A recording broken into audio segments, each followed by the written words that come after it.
Official Jets podcast is presented by WynnBET. Betting is a team sport. Bet together at WynnBET. Eric Allen here at One Jets Drive with Bart, Scott, and Brian Baldinger. The fellas here together inside the studio. Thanks for listening throughout the year. Remember, subscribe, rate, and review. Also, bang that like on YouTube. Fellas, Happy New Year. Happy New Year to you, EA. Bart. Yeah. Happy New Year. 2024. 2024, here we go. Any resolutions? Nah, I don't do those.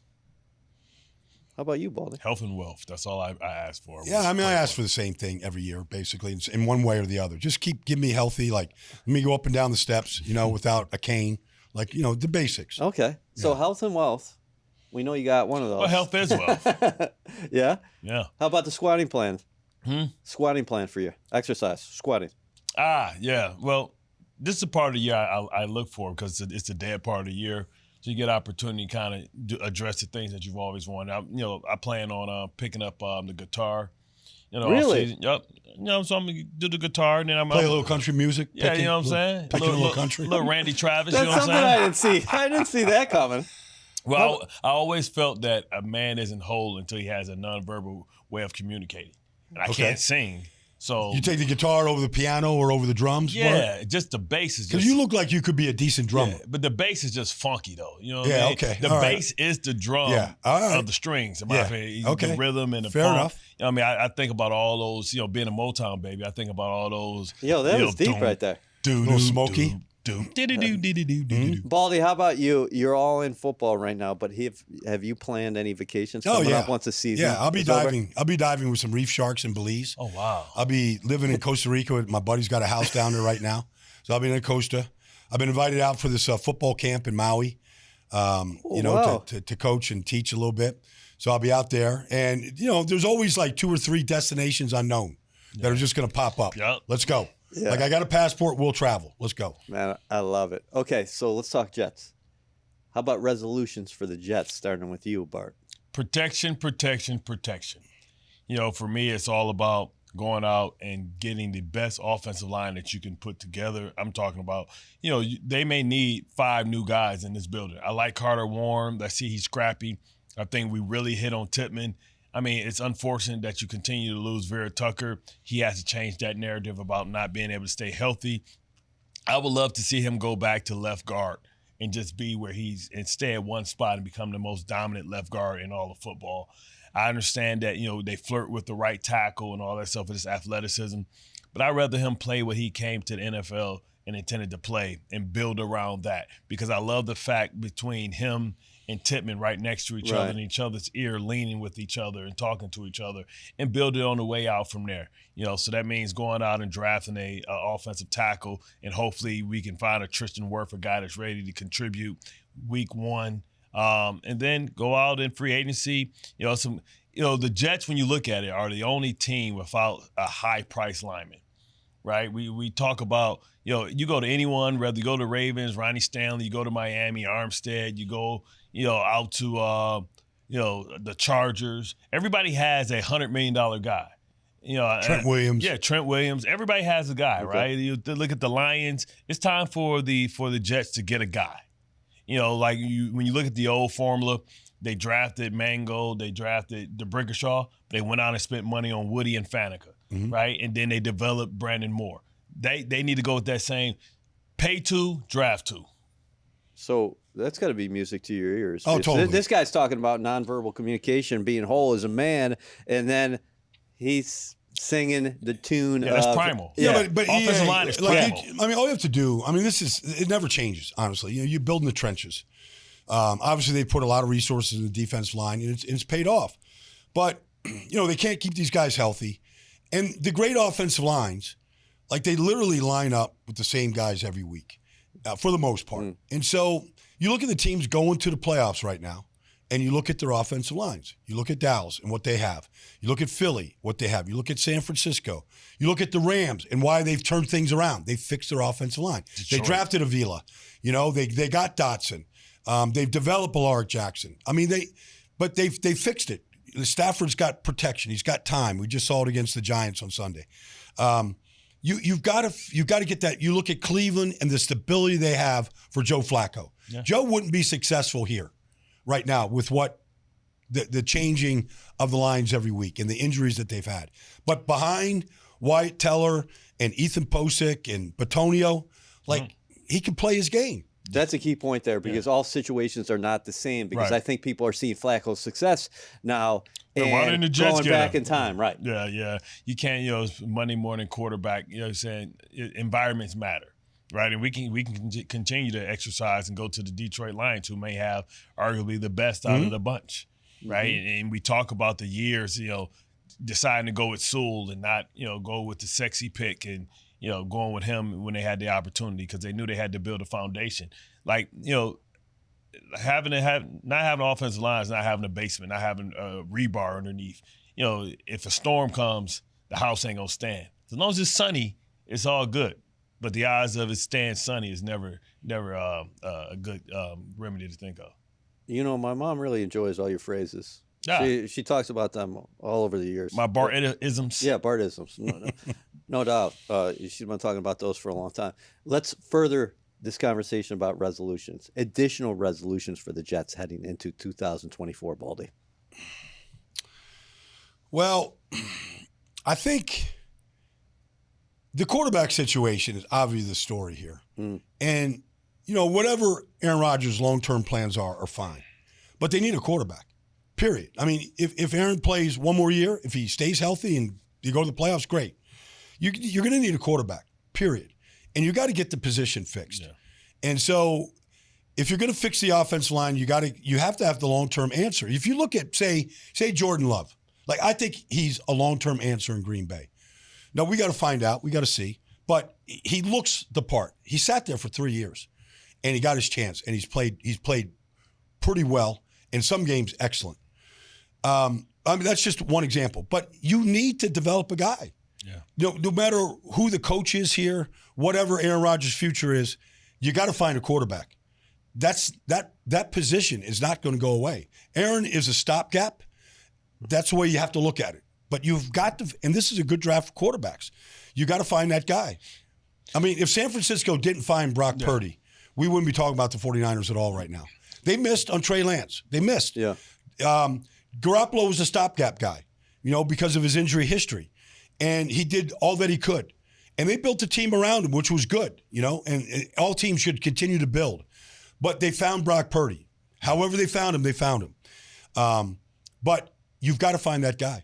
It's crazy because when you look at the landscape, I think the Jets have to do two things. Okay. Right? They have to bring in which is going to be, I think, the most competitive free agency is going to be for the backup quarterbacks. When you think about Jacoby Brissett, Gardner Minshew, Dobbs, you think about all the guys that have played well and some of the starters that's going to become potential backups. I don't know what Russell Wilson's fate's going to be, after this season, but Tyrod Taylor, like the high-end guys, because the odds are when you look at the fate of a lot of these teams, it's been based on how good their backup quarterback was, right? So I think it's going to be a run at those guys.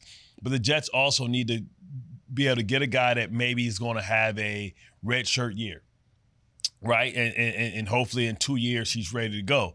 But when you think about that in drafting, then that limits you because a lot of these guys that are coming out in college are old as hell because we're dealing with the COVID kids, right? The people super seniors. The super seniors that got granted like extra, eligibility. Yes. Right. So now, I don't know how old the kid is from Florida State, but if I'm the Jets and I got to give up 2 future twos, like give up my next 2 twos, I'll do that because he's not going to be ready to play because of the injury. He's going to be having a rehab year, and what better person to learn than behind a guy like Aaron Rodgers and say, hey man, in 2 years this will be your team.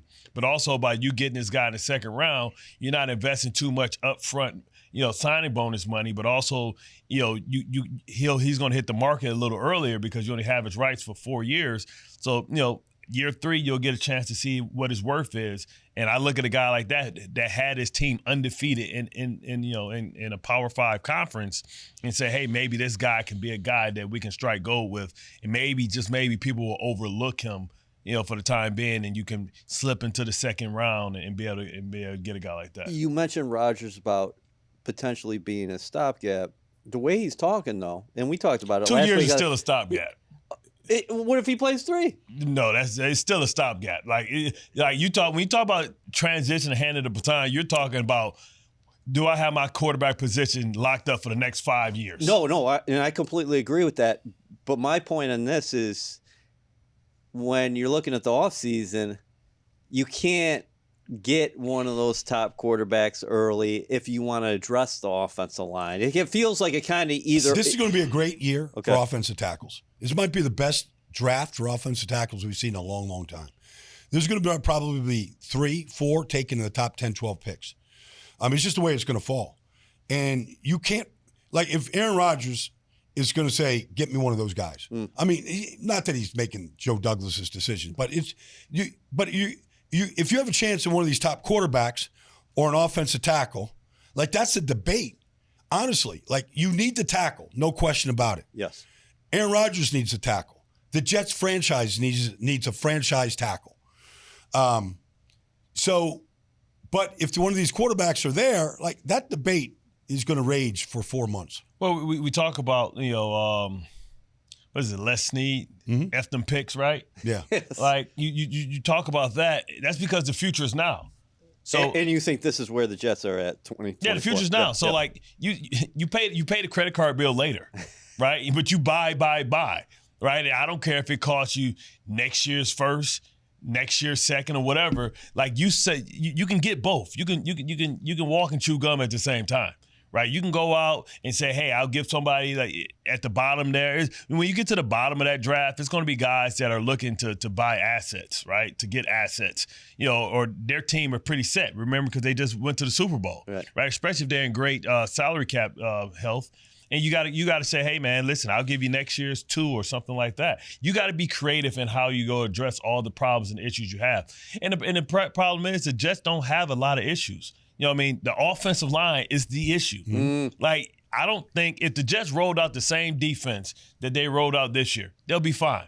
And the defense will be better than it was next year just simply because they have a competent offense that allows them to play the way that they were built. Yeah. So, listen, it may cost you a guy like Bryce Huff, right? That's just the reality of it. You got to try and be young at some positions. You drafted McDonald, hope that he can have the same growth.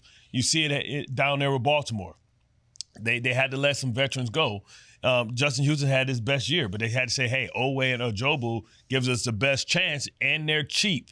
So now that allows us to give our quarterback a $500 million, $1 billion, whatever they gave Lamar Jackson, and we can go out and overpay for Odell Beckham. Yeah. Right? So now it's about stacking the deck. And a great draft. You have nobody would care about the future of the Jets if they win the Super Bowl. They'll give them a pass. Like, nobody cares if they don't have any first-round picks in 2025, 2026. Nobody will care. Yeah. Like, we got it. It's about today. It's about today. Exactly. But to the Rams' credit, going back to the playoffs again, they have struck gold in the third rounds, the second rounds. Steve Avila. Crazy, yeah. I mean, it's unbelievable. Like this Byron Young, Kobe Turner, like all these young guys that are playing, Puka Nacua in the fifth round. Like, they have struck, and it's been going on now under Les Snead, knowing that, all right, we're not having first rounders. They've never had a first rounder on their offensive line. Never. Yeah. But they put their offensive line together, and then they find Puka, they find Cooper Kupp, they find Kyron Williams in the fifth round. Right. They have struck gold in the lower rounds. Yeah, you do that when you know you don't got the pick, so you don't even go. You go on parse unknown. You don't even evaluate those guys. Right. Like somebody else take them. We're not going to. Right. We're not getting them. You go on parse unknown, so the people that usually fall through the cracks, you get all the good crumbs. You know what I'm saying? It's like when you think your friend, you take your French fries out and you eating, and you look, oh man, I got a couple more, and you get I got 5 more Mickey D's fries. Right at the bottom of the bag. Right at the bottom. You know what I mean? Jets fans, we're in our final push and the clock is ticking. WynnBET is giving you a golden opportunity to win VIP prizes for the 2023 season. The WynnBET Green Room is the most exclusive space at the stadium with all-inclusive food and beverage, lower-level seats, and appearances by Jets legends and celebrities. New Jersey customers, all you need to do is wager at least $100 on WynnBET Sportsbook or Casino. For New York customers, all you need to do is wager at least $100 on WynnBET's Sportsbook. The best part? You get an entry for every $100 you wager. Yeah, and it speaks to development too, right? Because I think a lot of times, but before you get carried away, like the way that the reason why they were able to even do this, they got Stafford. They got Stafford in his prime. Yep. The guy can still wing it as well as anybody in this business. Yeah. Now, let's protect him.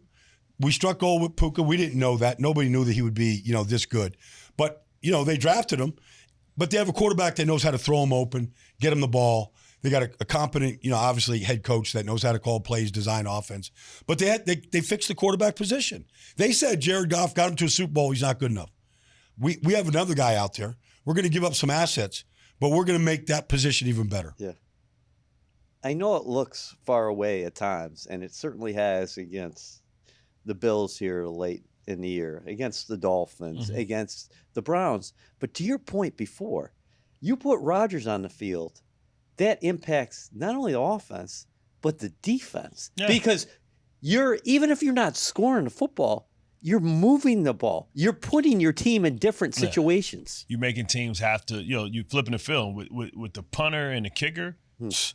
You talk about special teams as, the third of the game. We got that pretty solid here. Oh, my God. So you talk about, Aaron Rodgers, if he gets the team to the 40, the team might have to go 90 because we pinning him in the inside because he's so great, Morstead and angling and getting the ball inside the 10 and 20-yard line. So you talk about just being able to flip the field and not turn the ball over, right? Aaron Rodgers historically has one of the best, turnover, touchdown to interception ratio in the history of football. It is the best. So it said, well, okay, I'm sorry, the best. I apologize. Not one of the best, the best. I was just saying, it's right? number one, man. But so, you go out, you address the number 2 wide receiver position that allows you to let Lazard be in his natural spot, a guy that, can block and get the third guy out there and be able to be a red zone Everything's target. better, Bart. Everything's better.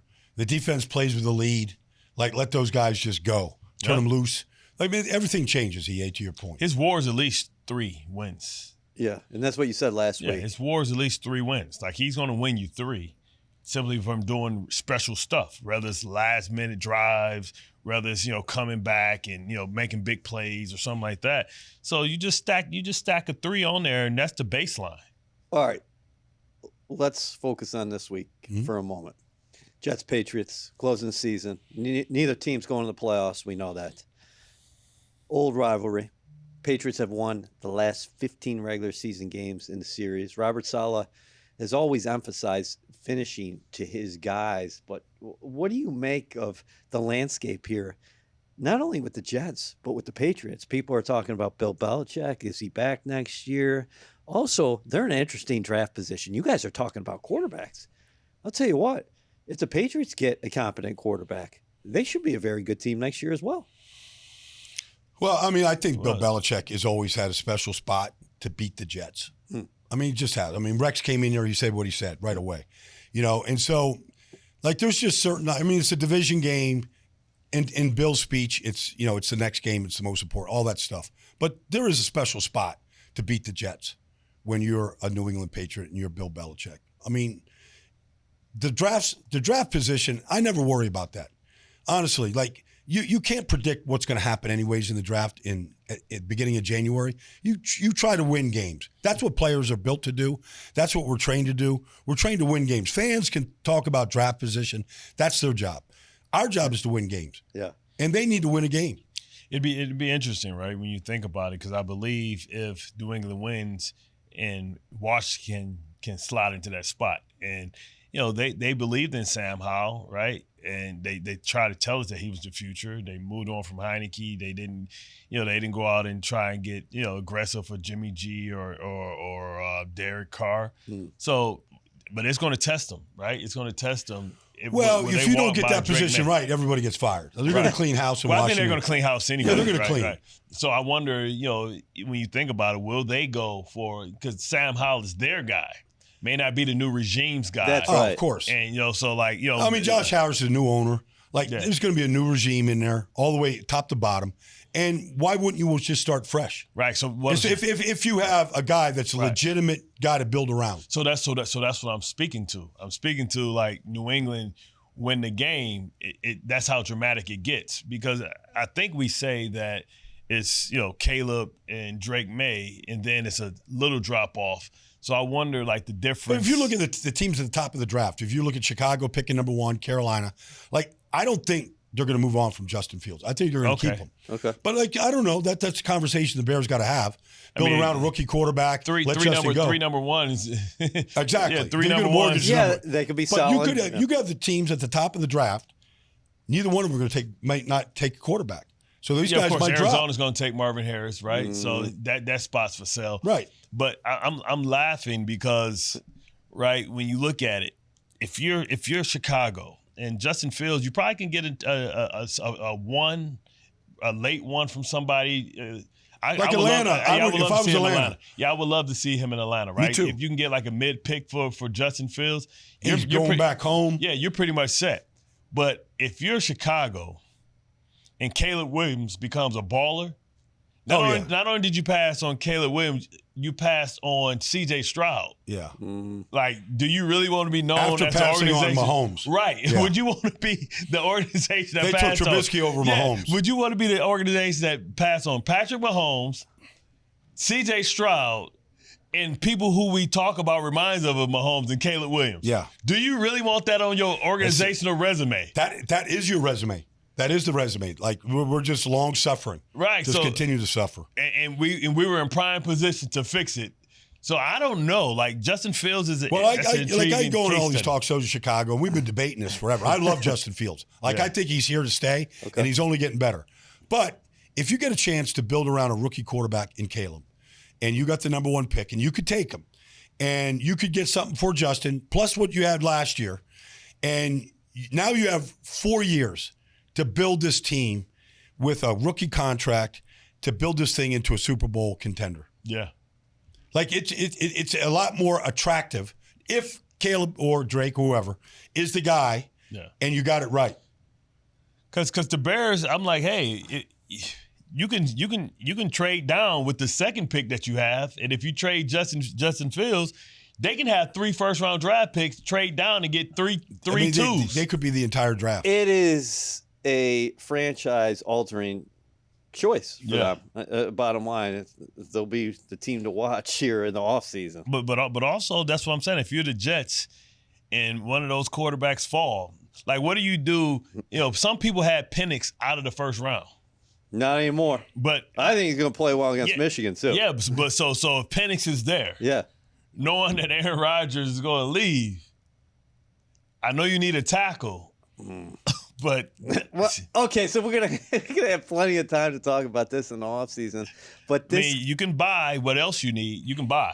Like, you can overpay for whatever you need.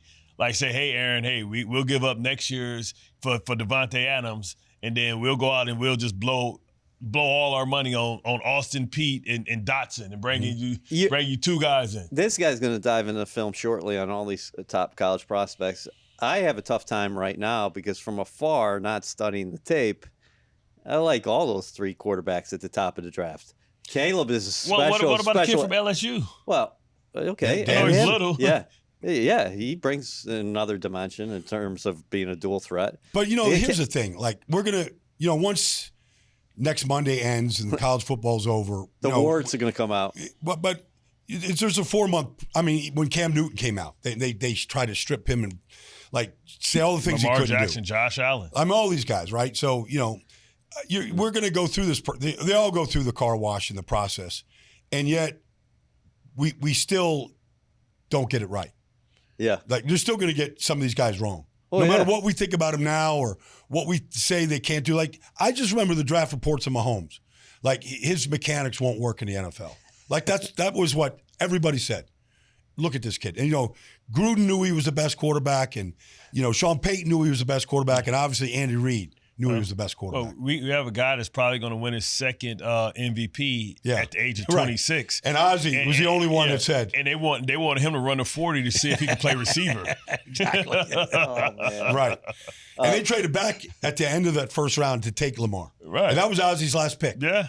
I said, well, I'm going to leave you in good hands. Mm-hmm. He was an amazing college player. And he's turned into a special. He was he won the Heisman as a junior, then went in and showed that he can throw from the pocket, and people still doubted. Yeah. So, Jets this weekend, what's it like? You talked about playing between those white lines. What's it like lining up or getting ready for that last game? I'll tell you a story. Okay. I was in Philadelphia, and we won the division. We clinched the division in week 16. We had to play the Giants in week 17. So I'm out there. We're playing our guys. We're getting ready, and the Giants are out of it. And I'm just drilling this linebacker for the Giants. I won't mention his name. And by the second quarter, he's looking at me going, "Dude, Baldy, come on, man. Like, I got a tea time on Wednesday. I'm making a tea time now, all right? Like, some guys' bags are packed. Yeah. Like, it doesn't matter if you think they're professional, not. Some guys' bags are packed. They're ready to go home. They just are.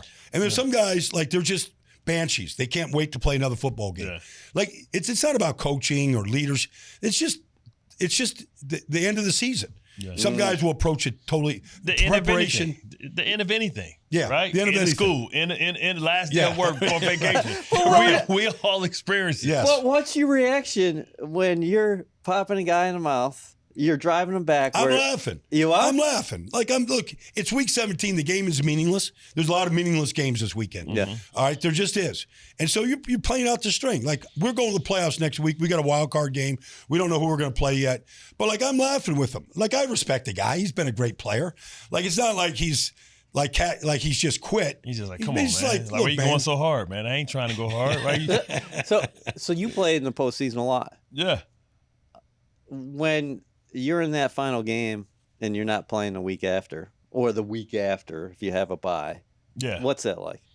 You want to make sure that you finish strong, right? Because, some of the worst playoff runs I've ever had was when we were the number 1 seed. Because, like, you get rusty and another team has already been in desperation mode because they got to play to get in. Yeah. Like you heard Lamar talk about it. Like, I don't know. It takes a mature crowd and group to be able to handle like prosperity, and because you naturally just relax. So now you get there in the playoffs, like things happen so fast. It's a different speed. You fall behind. And it's like execution is like it's almost like the first game of the season, but it's different because you have intel. So, like, what teams do. You know who's who. Like, beginning of the season, like, you don't know what this iteration of this organization, of this team's going to look like. But so now, much unknown. So now you sitting there and you just guys are in desperation mode, but they're studying you too. Like, they know, that if they beat you, they're seeing you and you kind of sitting down, relax. But they're in this desperation mode. Then they come on, if they jump on you. That's why when you think about the runs that we had to the AFC Championship, we go play the number 1 seed and we jump on them immediately. And they're like, whoa, what?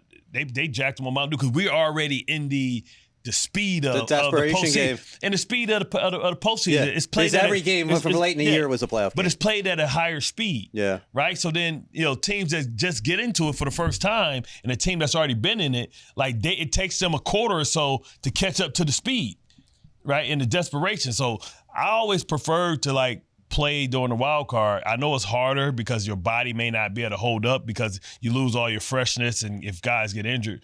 But I always look at these like the San Franciscos of the world. It's about styles make fights, right? They could play, who knows, maybe Philly gets their stuff together and then they have to play Philly their first game out. And Philly has all the tools and capabilities and the personnel to play at a high level or Dallas, right? Well, Dallas won't play 1 and 2 seed, but, it's some dangerous, like if the Buffalo Bills get in, it's some dangerous season there. And if Buffalo wins and Miami drops down, then Miami's playing the number 1 seed. That's a dangerous seed because they can clearly be a number 2. It gets weird. So styles make fights in the postseason. Yeah, that game Sunday night. Buffalo, yeah. Yeah, Buffalo can be the 2 seed if they win. They can be out of the playoffs. They can be out of the playoffs if they lose. The Bills win. Maybe Miami's playing at Kansas City. There's an opportunity for Buffalo. I'll say, just watch this though. Like, there's something about Miami kids that go back to Miami to play. Like, you watch James Cook in this game. He's a Miami kid, obviously. You put that kid on that field in that weather in January. Like, and all his homeboys are in the stand. Like, there's something about it. You talk to Dalvin, man. Like, these guys going back to Miami. I remember one time I was doing a Cowboy game, and Emmitt Smith was going back to play in Florida. He's from Pensacola, and they were playing Tampa. Florida Gator. He was going back to Florida, man. Like, it was something about those kids going back home. They love to play. It's like Captain Planet, man. It's like the sun charges their battery a little extra. Something like that. You know what I'm saying? So as this season concludes, I think there is a lot of foundational pieces here, and Rodgers coming back, and it's exciting. But with that being said, tough one for Jets fan base that was so excited entering this year, and then 4 plays in, they thought it was stolen from them because it's so wide open. Yeah, look at the field. Exactly. Who's the outside of Baltimore? Who you never know. They can get upset, right? We've just anointed them after what we saw what they did to San Francisco. For the 2 games, yeah. Right before that, nobody was looking for Baltimore, right? Outside of that, who are you afraid of? Like if Pittsburgh gets in, you're going against Mason Rudolph. You're going against Joe Flacco. like this was the year, right? And the fact that next year these teams are maybe going to patch up some of the holes that they have, right? So you look at that, right? Like you expect guys to draft. You got better. Burrow out, right? So Cincinnati kind of fell apart. Like Kansas City isn't what Kansas City's been. And just imagine next year you expect a guy like Ben Johnson to be the head coach probably leaves. Herbert. Yep. So now you got to deal with that offense. Yep. It's like this was the year. It's wide open. Yep. Yeah. But hey, Deshaun Watson's back next year. Yep. Hey, the way Flacco's playing, you don't know. Maybe he's starting next year. Who knows? Well, fellas, Happy New Year. Have really enjoyed it. Any thoughts entering this final weekend? You mentioned playoff ball. Who's most dangerous outside of Baltimore and San Francisco in each conference right now? Well, I think the Rams. I think the Rams are dangerous. Yeah, nobody wants to play the Rams. Like the Rams went to Baltimore 3 weeks ago. They put up 31 points. They lost on a overtime punt return. Like the Rams are playing great football, and the coach is a proven coach. The quarterback is one. They know what the postseason is about. They're dangerous, and I would say I've just been watching Houston a lot. Like this defense, you know what it is? They're all castaways. Blake Cashman, Sheldon Rankins, like all these kids from other teams. Denzel Perriman's bounced around the league. Like everybody is from some place. Jerry Hughes, but. That DeMeco Ryans got these guys like playing with their hair on fire, man. Like if they win this week, if they go to Indy and win this week, like I would say, and CJ just knows how to play. That team to me looks hungry. Yeah. So 2 potential spoilers in the Houston Texans, the LA Rams. What about you? I like the Lions. Okay. Of course you do. Just simply Motor because City kid, simply because they like pack your defense and your run game in the playoffs, and they can run the ball. They're probably going to have 2 guys with 1,000 yards rushing. Ross St. Brown is something. Laporta is something. And the fact that Jameson Williams can just give you that splash play. He can give you that Deshaun. What's it? The kid from Philadelphia, Jackson. Deshaun Jackson. He can give you that Deshaun Jackson play, and that's just dangerous in the playoffs. And Miami is scary to me, man. Like, because I think I think Miami would be scarier if they don't win the division, because nobody wants that as that matchup. But I have to go with Cleveland. Okay, Cleveland. I would go Cleveland and Detroit to give you one from each conference. So that's good call. Okay, and quick thoughts on these guys. I mean, rapid fire. Garrett Wilson, 93 catches. Does he get to 100? I give him to 98. Baldy? Unless you want to give him a couple screen passes. I don't think they're going to try to get him to 100. I mean, they're going to try to win the game. Well, of course. Yeah. But look, he's the number 1 target. And so, I mean, I could see him getting targeted 9-10 times. He gets 7, yeah. He got targeted, I think, 13 times last game. He's going to get targeted. Breece Hall entering this game with nearly 1,400 yards from scrimmage. You think next year you add Rodgers to the equation? Bart said last week that 2,000 yards from scrimmage is definitely conceivable. Yeah, I mean, he's a dual threat like Roger Craig, but I think, Ricky Waters, but I think he should be at least at 1,300 to 1,400 yards annually rushing and 500 yards receiving, at least. I mean, if you're giving him the workload that he deserves, and the boxes and the things are what they should be when you think about Aaron Rodgers and people not really putting A in the box and putting guys on islands on one-on-ones, but when they do it, Aaron Rodgers will be able to get in the right play. Jermaine Johnson, you like that pairing with Quinnen Williams for years to come. We've seen Jermaine make such a big leap. Big jump. And it was all phases. It was against the run. It was against really good tackles. He's really obviously worked on his skill set. His pass rush moves, understanding situational football. Like, he's just grown a great deal. He just needs and I would think, move, he could be a perennial Pro Bowl player, beginning next year. He just needs one more move. You know what I mean? He's still walking off blocks, and that's just young stuff. You see it happen all the time. Guys, instead of dealing with the block in front of them, they're peeking around, and they soften up. But I hope that he's able to take a guy like McDonald and be able to mentor him on what he did to improve to the second season, because he needs to bulk up maybe 10, 15 pounds as well, the same thing that Jermaine Johnson did. And now you have, two young guys that you don't have to address their contracts for the next, 3 years, right, which allows you to spend at other positions. C.J. Mosley, restructure him. Who knows? You're going to have to make a distinction between, Whitehead on that end, but Ashton Davis. Yeah. Ashton Davis is interesting because it took him a long time. He was a late bloomer, and sometimes late bloomers, 1 year wonder, so to speak, and other people see you and you have to compete and bid for them. I don't know who the Jets are going to use the franchise tag on. There's nobody really worthy of that. You know what I mean? You thought maybe Becton, but Becton, I don't know if you can do that with him and give him that type of money based on how he ended the season. Maybe you can use the franchise tag on a guy like Huff or something to try and steal him for another year. Baldy, last word here. Is it important for this team, for this organization, to end the streak in a game where no team is going to the postseason, but just let's put it. Just end it so you don't have to hear about it next year or the year after. Just end it. Whether Belichick's there or not. Like, this division game. Division games are important. Like, just compete in your division. Win your division. So I think it's important. That's how we're going to end it. Thanks, fellas.